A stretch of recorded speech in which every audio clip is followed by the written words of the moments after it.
Hi Badger Ridge and Cornellage Middle School students. This video will help you learn our new hall pass system. The first thing you need to do is open up the camera function on your iPad.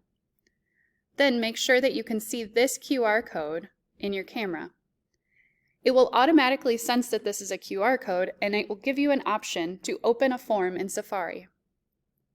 This automatically links to our Badger Ridge and Cornellage classroom sign-in and sign-out sheet. You will enter your first and last name and choose your current teacher. You may have to scroll a bit if their name is at the end of the alphabet. You will then choose your destination. Then click Submit. Once you have completed that process, you will receive a disposable orange pass from your teacher to carry with you in the hallway. This lets other staff members know that you have permission to be there.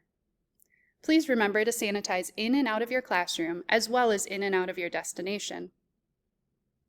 When you return to class, please put the pass in the trash can.